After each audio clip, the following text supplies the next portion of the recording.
Hello दोस्तों, आप सब कैसे हैं? आई होप आप सब ठीक होंगे। आज हम एक नया टॉपिक पढ़ेंगे, वो है बिल्स ऑफ एक्सचेंज। जिन छात्रों ने 11th क्लास या 12th क्लास में कॉमर्स ली है उन सबको पता ही होगा कि बिल्स ऑफ एक्सचेंज होता क्या है। तो जिनको नहीं पता या जिनको पता है तो उन सब के लिए ये वीडियो है क्या कि क्योंकि अगर जिसको नहीं पता उसके लिए तो इम्पोर्टेंट है ये, और जिसको पता है उसके लिए एक तरह से रिवीजन हो जाएगा। तो आज हम बिल्स ऑफ एक्सचेंज पढ़ेंगे। और बिल्स ऑफ एक्सचेंज में क्या क्या पढ़ेंगे, पहले जो कौन कौन से टॉपिक कवर करेंगे, पहले है उसकी कुछ इंपॉर्टेंट टर्म्स। क्योंकि किसी भी चीज़ को समझने से पहले कुछ कुछ इंपॉर्टेंट टर्म्स हैं, उनको समझना जरूरी है जो इसमें यूज होंगी बिल्स ऑफ एक्सचेंज में। अगर आपको वही टर्म्स नहीं पता होंगे तो आपको पूरा केस समझ नहीं आएगा। फिर उसके बाद हम पढ़ेंगे उसका मीनिंग कि बिल्स ऑफ एक्सचेंज होता क्या है। फिर उसके बाद जाएंगे हम उसके असेंशियल्स पे कि बिल के फीचर्स एडवांटेजेस क्या हैं। फिर उसके बाद हम पढ़ेंगे कुछ एडवांटेजेस बिल्स ऑफ एक्सचेंज की। तो स्टार्ट करते हैं, पहले उसकी कुछ इंपॉर्टेंट टर्म्स हैं। तो पहले हम जाते हैं ड्रॉर पर। ड्रॉर कौन होता है? बेसिकली ड्रॉर होता है बिल मेकर, जो बिल बनाता है। Drawer is the person who makes or write the bill of exchange. He is the creditor of the person on whom the bills of exchange is drawn. मान लीजिए अगर आपको payment लेनी है तो आप उसके लिए क्या बन गए? क्रेडिटर बन गए। और जिस है ना, जिससे आप पेमेंट लेंगे या कोई आपको पेमेंट करेगा तो आप उसके लिए क्या बन जाएंगे? क्रेडिटर बन जाएंगे ना। और आप किसी को पेमेंट देंगे तो वो आपके लिए क्या बन जाएगा? वो डेप्टर बन जाएगा आपके लिए। इसी तरह से ड्रॉअर है। अब इसके जो नेक्स्ट पार्ट है वो है ड्रॉई। कि ड्रॉई कौन होते हैं? तो ड्रॉई is the person on whom the bills of exchange is drawn for acceptance.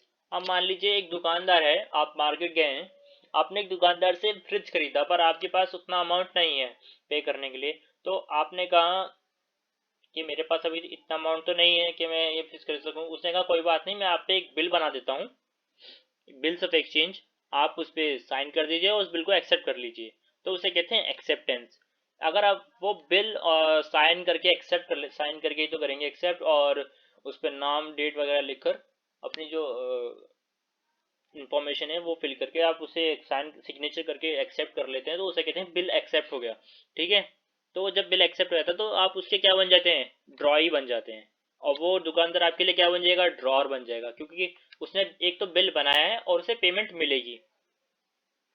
He is the person to whom the creditor has been granted by the credit has been granted by the drawer. Drawer ने उसे credit दिया है कुछ समय तक के लिए, जो बिल में मेंशन समय होगा उस समय तक के लिए। ठीक है। उसके बाद आता है पे। अब मान लीजिए वो बिल अगर ड्रॉर, जो दुकानदार है वो ड्रॉर है, अगर वो बिल मेच्योरिटी तक अपने पास रखता है तो पेही और ड्रॉर दोनों सेम पर्सन होंगे और एक ही पर्सन होंगे। ठीक है। अगर मान लीजिए किसी कारण से दुकानदार को भी सख्त से सख्त जरूरत पड़ी पैसे लेने की, तो वो क्या करेगा? किसी बंदे के पास वो बिल रखकर वो पैसे ले सकता है। उसे क्या कहेंगे? एंडोर्समेंट कहेंगे। या फिर अगर मान लीजिए उस दुकानदार ने भी किसी बंदे से उधार लिया हुआ था, सपोज कर लीजिए, और उसके पास भी अभी अवेलेबल नहीं है कैश, है ना। तो वो क्या कर सकता है? उसने मान लीजिए वही बिल जो उसने उस पर अपने कस्टमर पे बनाया था फ्रिज लेने के ऊपर, वो उसने उसे दे दिया थर्ड पर्सन को। बोला कि अब मेरे को यहाँ से पेमेंट मिलनी थी, आप इससे ले लेना, ये आपको पेमेंट कर देगा। तो उस चेंज में क्या, उस केस में क्या होगा कि उसमें जो पेई है जिसे पेमेंट मिलेगी वो अलग पर्सन बन जाएगा, वो थर्ड पार्टी बन जाएगा। और ड्रॉअर है वो अलग बन जाएगा जो बिल बनाता है, और ड्रॉई पर सेम रहेगा। तो इसमें क्या है? तीन पार्टी इन्वॉल्व हो जाएंगी। ड्रॉअर जो बिल बनाता है, ड्रॉई जो बिल पे करेगा, और पेई जिसे पैसा मिलेगा। उसके बाद आता है बिल एट साइट और डिमांड। अगर मान लीजिए उस बिल पर आप कोई डेट, मंथ, है ना, या टाइम कुछ नहीं करते डिसाइड, या फिर मेंशन नहीं करते, तो उसे कहते हैं बिल एट साइट और डिमांड। कि आप जिस जगह जब जब आपका मन हुआ या आपकी डिमांड हुई, आप उस बिल को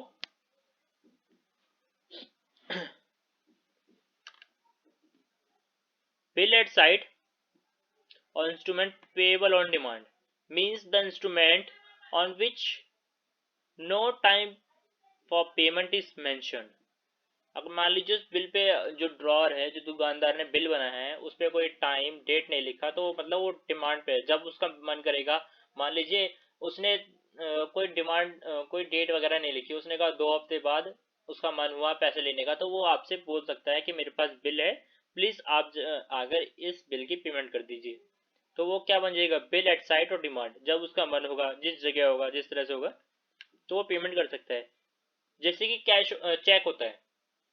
चेक अगर आपने किसी पर्सन को काट के दे, मतलब अपने सिग्नेचर वगैरह अमाउंट डाल के दे दिया, उसमें कोई डेट नहीं डाली, तो पर्सन अपने आप से डेट डाल सकता है, या डेट भी ना डाले, जब उसका मन होगा वो अपने बैंक में डिपॉजिट कर देगा और आपके अकाउंट से पैसे कट जाएंगे।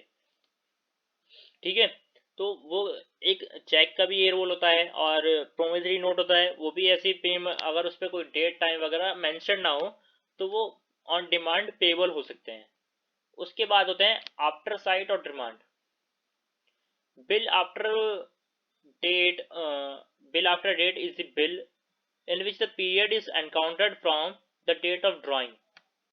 After sight, the period is encountered from date of acceptance of the bill.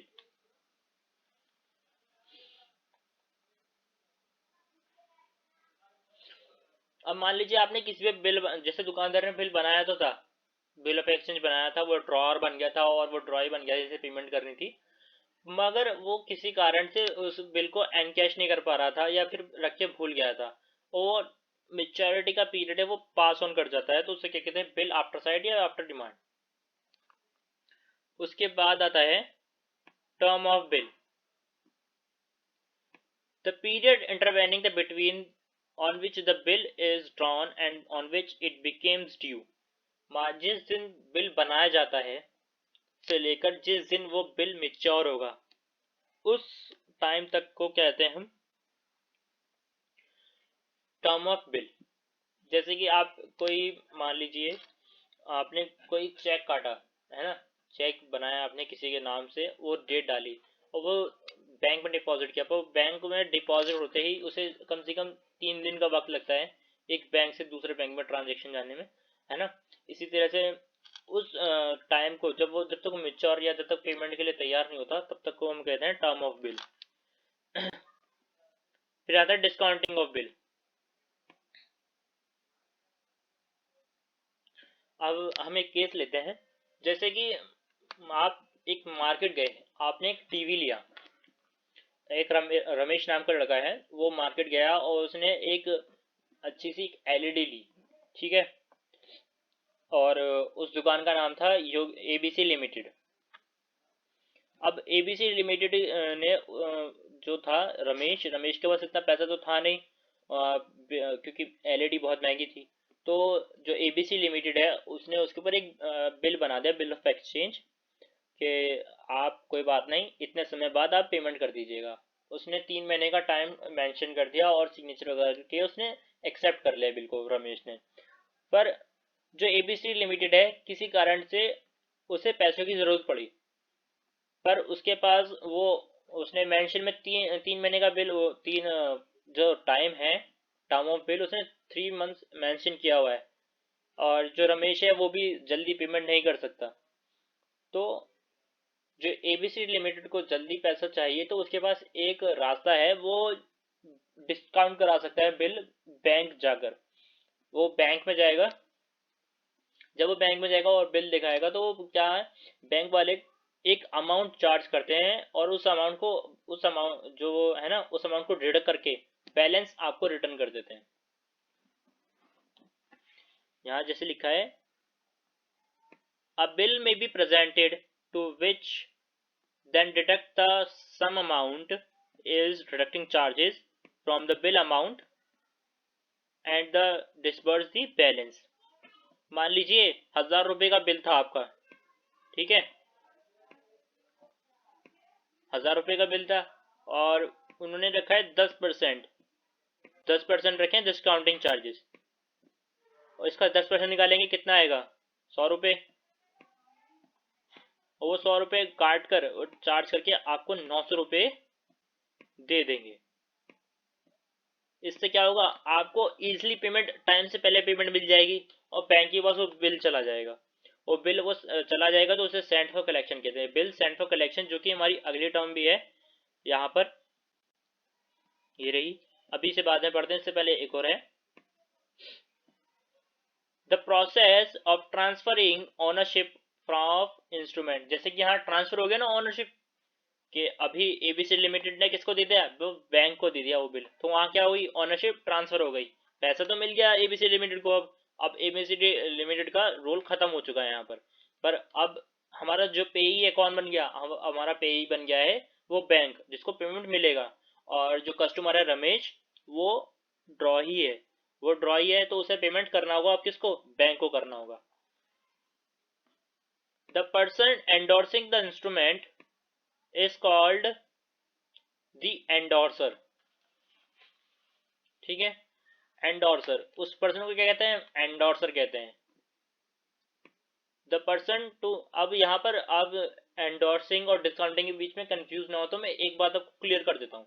Endorsement तब की जाती है जब आपके ऊपर पहले से ही उधार हो। मान लीजिए अब जो दुकान, जो एबीसीडी लिमिटेड था, उस पर पहले से किसी अदर पर्सन का या अदर कंपनी का उधार था, XYZ लिमिटेड का था, तो उसने वो बिल ट्रांसफर कर दिया XYZ लिमिटेड को, एबीसी ने ट्रांसफर कर दिया XYZ को, तो वो क्या हो गया, एंडोर्समेंट हो गया। पर अगर आप जब डिस्काउंट कराते हैं बैंक से तो वो डिस्काउंटिंग कहलाता है, ठीक है ना, तो आप कंफ्यूज ना करें। अगर कोई डेब्ट के कारण आप ट्रांसफर कर रहे हो बिल, तो उसे कहते हैं एंडोर्समेंट। और जब आपको जल्दी पेमेंट के लिए आप बैंक के पास जाते हैं और डिस्काउंट कराते हैं, उसे कहते हैं डिस्काउंटिंग हो बिल। सिर्फ इतना सा फर्क है, यहाँ ट्रांसफर तो ओनरशिप अभी भी हो रही है बिल की, पर यहाँ पर क्या होता है, एक डिस्काउंटिंग और एंडोर्समेंट का थोड़ा अलग कंसेप्ट हो जाता है, और जिसके पास बिल पहुंचता है उसे कहते हैं एंडोर्सी। ठीक है, बिल सेंड फॉर कलेक्शन, जब वो बिल बैंक के पास चला जाता है, the bill received may be retained till the date of maturity. अब जब तक वो जो डेट उसमें मेंशन है, जितने महीने उसमें मेंशन है, उस डेट तक वो बैंक के पास रहेगा वो बिल। ठीक है, it may be a deposit with the bank with instruction that the bill is retained till the maturity and released on its due date, और वो ड्यू डेट पे रियलाइज्ड होगा। उसके बाद आता है डिसऑनर। अब तीसरी कंडीशन ये आती है, जो XYZ ने बिल बनाया था रमेश के ऊपर, पर 3 महीने बाद रमेश ने कहा मैं पेमेंट नहीं करूंगा, अपना फ्रिज वापस ले जाइए। तो ये क्या हुआ, ये हुई डिसऑनर की सिचुएशन। यहाँ पर उसने पेमेंट करने से मना कर दिया, पर जबकि बिल उसने एक्सेप्ट तो कर लिया था जब उसने एबीसीडी लिमिटेड ने उस पर बिल बनाया था, पर तीसरी सिचुएशन में उसने कहा कि अब मैं बिल पे ही नहीं करूंगा। तो आप कुछ अमाउंट नोटिंग चार्जेस होता है, जो उसे नोटिंग चार्जेस कहते हैं, वो पे कर आप उसे कोर्ट तक ले जा सकते हैं और उस पर केस कर सकते हैं कि आप वो पेमेंट नहीं कर रहा, तो वो अलग केस हो जाता है। पर थोड़ा सा, पर डिसऑनर का मैं आपको मतलब समझा देता हूँ क्या होता है। Non payment of the amount of a cheque or a bill of exchange on the due date of the maturity of a bill. It also said to the dishonored if the drawee refuses to accept the bill। ठीक है, अब जिस bill के बारे में बात हो रही है उसके बारे में जान लेते हैं कि वो होता क्या है और वो किस एक्ट के अंडर आता है। तो ये होता है according to Indian negotiable instrument act 1881। जो एक्ट इस पर लागू होता है वो है इंडियन नेगोशिएबल एक्ट 1881। अब उस एक्ट के अकॉर्डिंग बिल्स ऑफ एक्सचेंज का क्या मायने है वो समझते हैं। अब bills of exchange is instrument, instrument जैसे चेक होते हैं, प्रोमिसरी नोट होते हैं, उसी तरह का एक इंस्ट्रूमेंट है फॉर पेमेंट और रिसीव ऑफ कैश।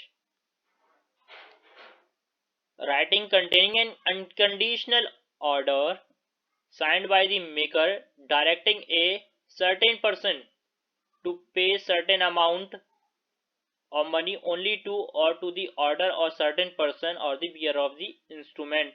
तो यहाँ पर 2 पर्सन भी इन्वॉल्व हो सकते हैं, ड्रॉर और ड्रॉई। 3 पर्सन भी हो सकते हैं, बियरड वो पर्सन होगा जो बियर करेगा, ठीक है। ड्रॉर, ड्रॉई और पेई, जैसे मैंने आपको शुरुआत में समझाया। जैसे कि एक केस ले लेते हैं हम, अरुण कुमार ने एक बिल ड्रॉ किया, किसके ऊपर? विकास के ऊपर। तो आप समझ गए होंगे यहाँ पर जिसने ड्रॉ किया है वो कौन है? हमारा ड्रॉर हुआ, ठीक है।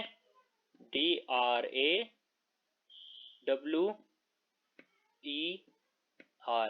ये हुआ हमारा ड्रॉर, ये हुआ ड्रॉई, ठीक है। उसके बाद उसने 3 महीने का उसे टाइम दिया गया है फॉर 20,000 पेबल। किसको? अभिनव झा को। अब ये अभिनव झा कौन है जिसे पेमेंट मिलेगी, पर बनाया तो अरुण कुमार ने है। अब यहाँ पे 3 सिचुएशन बन गए ना। अब देखिए, या तो बनाने वाला और कोई और हो, जिसे पेमेंट रिसीव करने वाले जिसे रिसीव हो वो कोई और हो, तो और या फिर मेच्योरिटी तक वो अपने पास रखे, है ना। तो यहाँ पर चेंज हो जाती है परिभाषा बिल्स ऑफ एक्सचेंज की। अगर आप देखा जाए कि बिल्स ऑफ एक्सचेंज बनाया जाए तो किस तरह से बनाया जा सकता है और ड्रॉई कहाँ लिखे जाते हैं। यहाँ पर अमाउंट लिखी जाती है, ये स्पेसिमेन है बिल्स ऑफ एक्सचेंज का, उसके नीचे स्टैंप लगती है। यहाँ पर टाइम लिखा जाता है, टाइम के ऊपर जस्ट लिखा जाता है प्लेस और डेट कि ये कब और कहाँ बनाया गया था। उसके बाद जिसको पेमेंट मिलेगी वो, ये दोनों सेम पर्सन हो सकते हैं, अरुण कुमार और अभिनव झा, जैसे एबीसी लिमिटेड वाले केसेस में था, है ना, कि उसने दूसरे को दे दिया था। ऐसे मान लीजिए ये एबीसी लिमिटेड है या ये एबीसी लिमिटेड है, क्योंकि बिल तो एबीसी लिमिटेड ने बनाया था, पर पेमेंट किसको मिली थी? XYZ को मिली थी। तो ये पेई है और ये है ड्रॉअर, यहाँ ड्रॉय लिख दिया है, ये ड्रॉअर है, ठीक है।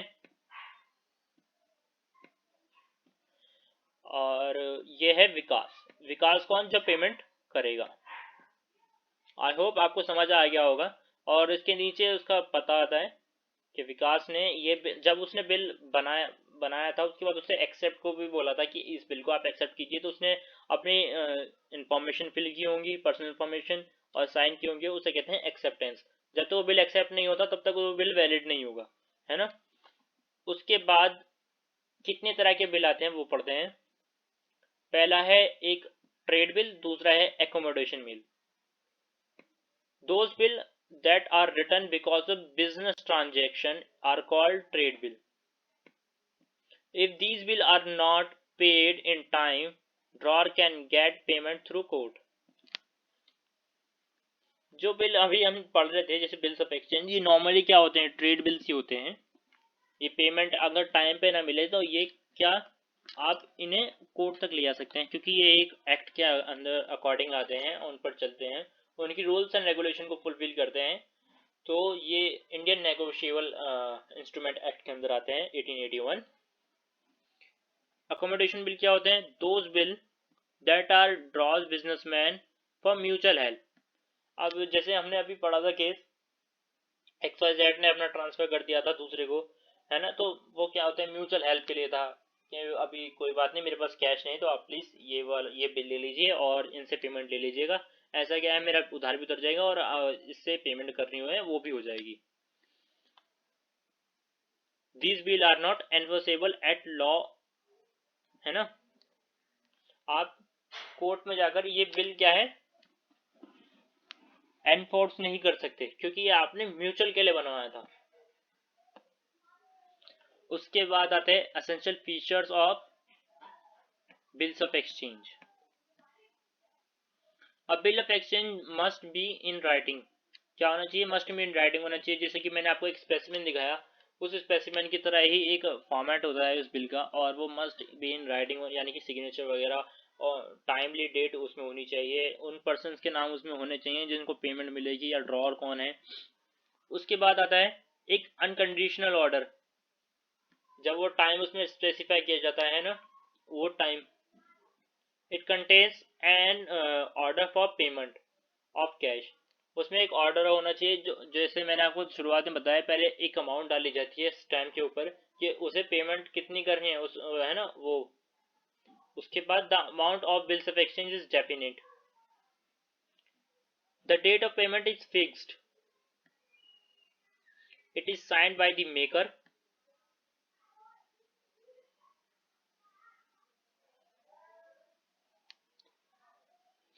the amount of the bill is payable to the drawer or to his order, an order for the payment is given by the acceptor। जैसे कि ये स्टेप्स बताए गए हैं एक एसेंशियल फीचर की तरह कि एक बिल में क्या होना चाहिए और क्या नहीं होना चाहिए। जैसे जैसे मैंने बताया कि एक फिक्स पीरियड होना चाहिए, एक अनकंडीशनल ऑर्डर होना चाहिए। अनकंडीशनल ऑर्डर माने आपने जिस पेमेंट को आपने उसमें बिल में शो किया है, आपको उस टाइम मेच्योरिटी डे पर आपको पे करना होगा ही होगा। आप उस पर कोई कंडीशन नहीं लगा सकते कि आपको नहीं ये पेमेंट नहीं करनी, ये नहीं करना है, या आपने कम बोला है। एक अनकंडीशनल ऑर्डर हो गया, फिक्स डेट है कि आपको उसी डेट पर पे करना होगा। उसके बाद it is sine bye the maker. ये जो जैसे आपने पढ़ा ड्रॉअर कौन है, तो ड्रॉअर कौन होता है, जो बिल बनाता है, तो वो जो मेकर का साइन भी होना चाहिए उस पर। उसके बाद the amount of the bill is payable to the drawer और हिज टू हिज ऑर्डर। क्या तो पेमेंट किसको मिलती है, ड्रॉअर जो बिल बनाता है, या उसके ऑर्डर के अकॉर्डिंग जो थर्ड पार्टी इंक्लूड होती है उसमें, जो पे ही होता है या एंडोर्सर होता है, एंडोर्सी होता है, उसको मिल सकता है। और एक्सेप्ट तो बिल ज़रूरी होता ही करना, क्योंकि अगर जो पार्टी है ड्रॉ ही, पेमेंट करने वाली पार्टी ही एक्सेप्ट नहीं करेगी उस बिल को, तो वो तब तक वैलिड नहीं होगा। उसके बाद है advantages of bills of exchange. Helps in increasing the business, जो है क्रेडिट ट्रांजेक्शन है उसे बढ़ाने में मदद करती हैं। हेल्प इन सेविंग मनी, आप क्योंकि एट द टाइम आपके पास मनी नहीं होता या आपको पेमेंट करने के पास से अभी पैसा नहीं है, तो आप क्या है इस इंस्ट्रूमेंट का ज़्यादा यूज़ कर सकते हैं, जिससे आपके पास पैसे की बचत होगी होगी और आप आगे पेमेंट करने में भी सक्षम हो सकेंगे। फिर क्या है फ्यूचर पेमेंट इजी, और फॉरेन पेमेंट भी कर सकते हैं। अब मान लीजिए आप कैश, रुपीज़ तो यहीं चलता है, पर अब बिल्स जो बिल्स होते हैं ये अकॉर्डिंग टू लॉ चलते हैं, तो ये क्या है फॉरेन पेमेंट भी इससे इजी हो सकती है। ये एक लीगल डॉक्यूमेंट है क्योंकि ये एक एक्ट के अंडर चलता है, Indian negotiable instrument act 1881। Endorsement possible है, आप इसे ट्रांसफर कर सकते हैं इसकी ऑनरशिप, है ना, to the third party. Discounting is possible, discounting जैसे बैंक से आपने उस बिल को जमा करा दिया है, और उससे क्या कर सकते हैं आप, आपको जो है डिस्काउंटिंग चार्जेस डिडक्ट करने के बाद बैलेंस आपको मिल जाएगा। तो ये इजी वे है अपना पेमेंट लेने का। इसके साथ इजी टू परचेज गुड, आप क्रेडिट पे, है ना, बिल के बनवाकर आप अपना क्या कर सकते हैं, क्रेडिट पे सामान खरीद सकते हैं। रिलीफ फ्रॉम रिमाइंडर्स, आपको बार बार, अब मान लीजिए जब तक के लिए, जब जिस दिन तक के लिए वो बिल बनाए, मेच्योरिटी डे तक के लिए वो बिल बनाए, तब तक आप किसी उधार वाले को आपको रिमाइंड दिलाए, या कोई दुकानदार है या उधार वाला है, वो आपको रिमाइंड नहीं दिलाया है कि आपको इस डेट पे पेमेंट करनी है। Thanks for watching, I hope आपको ये वीडियो पसंद आए। अगर आपको ये वीडियो पसंद आए तो प्लीज़ वीडियो को लाइक कीजिएगा, शेयर कीजिएगा, और साथ ही साथ चैनल को सब्सक्राइब कीजिएगा। Thanks for watching.